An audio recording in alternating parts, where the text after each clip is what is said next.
اعوذ باللہ من الشیطان الرجیم بسم اللہ الرحمن الرحیم۔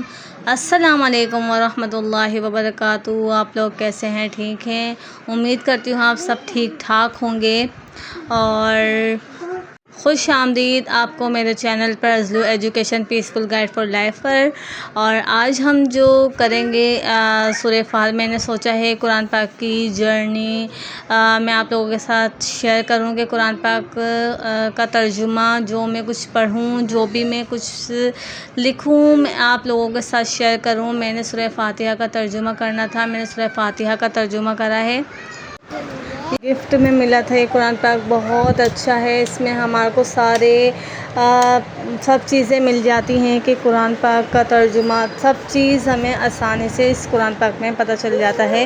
سارا خلاصہ حدیث جو ہر ایک انسان کو معلوم ہونا چاہیے، تفسیر وغیرہ سب کچھ ہمیں معلوم ہو جاتا ہے اس قرآن پاک سے۔ میں کہتی ہوں آپ لوگ بھی یہ بائی کریں، آپ لوگ منگوائیں اس کو، یہ بہت اچھا ہے۔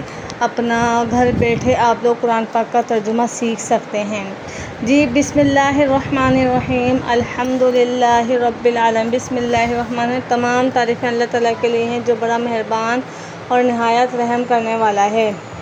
یہاں پہ بسم اللہ الرحمن الرحیم کے معنی یہاں پہ بسم اللہ، یعنی میں شروع کرتی ہوں اللہ تعالیٰ کے نام سے جو بڑا مہربان۔ یہاں پر سورہ فاتحہ کا پتہ ہے، سورہ فاتحہ کو ام الکتاب بھی کہا جاتا ہے۔ سورہ فاتحہ کے مختلف نام بتائے جا رہے ہیں کہ سورہ فاتحہ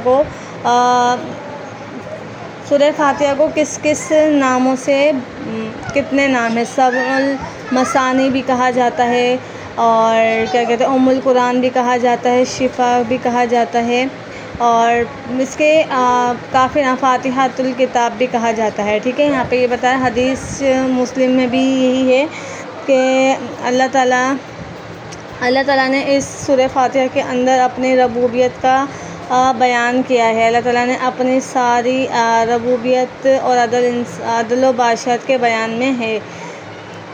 ٹھیک ہے، اور یہاں پر جو ہم اب پڑھیں گے سورہ فاتحہ کا ترجمہ، الحمدللہ رب العالمین، سب تعریفیں اللہ تعالیٰ کے لیے ہیں جو بہت مہربان، جو رب ہے تمام جہانوں کا۔ ٹھیک ہے، یہاں پر الحمدللہ کے معنی، الف لام کے معنی ہیں استغراق کے، یعنی پوری دنیا کے اللہ تعالیٰ، پوری دنیا چرند پرند سب کے مالک ہیں اللہ تعالیٰ۔ اللہ تعالیٰ چرند پرند کو پالنے والا ہے، تمام جہانوں کا پالنے والا ہے، تمام جہانوں کا رب ہے۔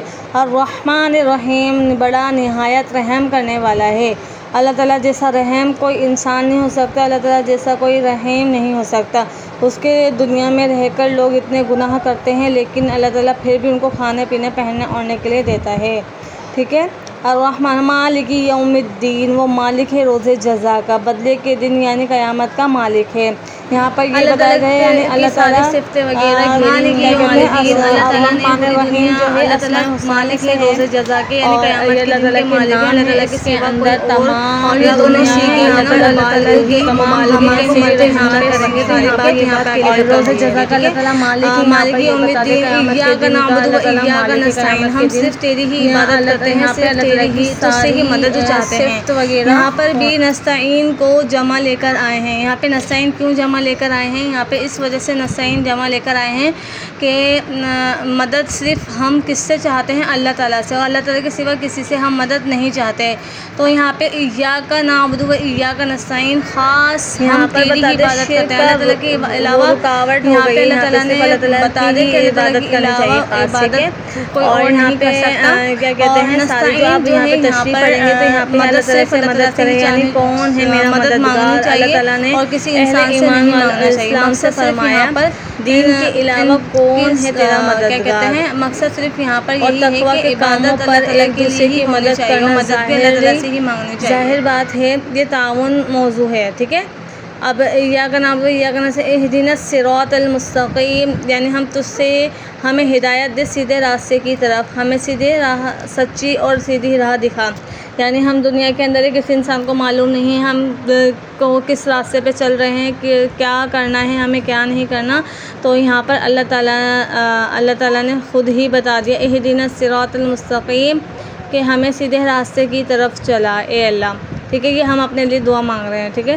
ایاک نعبد صراط الذین انعمت علیہم غیر المغضوب علیہم ولا الضالین، ہمیں سیدھے راستے کی طرف چلا، نہ کہ ان لوگوں کے راستے کی طرف جن پر اللہ تعالیٰ نے انعام کیا ہے، نہ کہ ان لوگوں کی طرف جن پر اللہ تعالیٰ نے غصہ کیا اور جو لوگ گمراہ ہیں۔ یہاں پہ کافرین اور یہود نصارہ وغیرہ کا ذکر ہے، ٹھیک ہے۔ تو یہاں پہ اللہ تعالیٰ نے میں نے آپ کے جو ڈاؤٹ تھے وہ تھوڑے بہت کلیئر ہو چکے ہوں گے۔ انشاءاللہ اگلی ویڈیو میں ہم سورہ بقرہ کا ترجمہ پڑھیں گے اور سرسری ہم اس کی ترجمہ جانیں گے کہ قرآن پاک ہم سے کیا کہہ رہا ہے۔ انشاءاللہ ملتے ہیں نیکسٹ ویڈیو میں، جب تک کے لیے آپ میرا چینل کو لائک کریں، سبسکرائب کریں، شیئر کریں اور آگے سے زیادہ سے زیادہ لوگوں تک شیئر کریں میری ویڈیو کو۔ اللہ حافظ۔ اور میں نے درود پاک لکھنا بھی سٹارٹ کی ہے کہ میں درود پاک دیکھ سکتی ہوں، کتنا لکھ سکتی ہوں، کتنا نہیں لکھ سکتی۔ تو میں نے یہ چھوٹی سی کاپی بنائی ہے، اس کے اندر میں درود پاک لکھوں گی روزانہ ڈیلی جب بھی میری ویڈیو آئے گی انشاءاللہ۔ اور دیکھتے ہیں کہ کس طریقے سے میں اپنا یہ نیک کام شروع کر سکتی ہوں۔ آپ لوگ بھی اگر میرے ساتھ یہ نیک کام شروع کرنا چاہتے ہیں تو آپ لوگ بھی اپنے ایک ڈائری بنائیں اور آپ بھی روزانہ کیا کہتے ہیں لکھ کر مجھے بتائیں کامنٹس میں کہ آپ لوگوں نے کتنے پیج لکھے، ٹھیک ہے۔ انشاءاللہ ملتے ہیں نیکسٹ ویڈیو میں۔ اللہ حافظ۔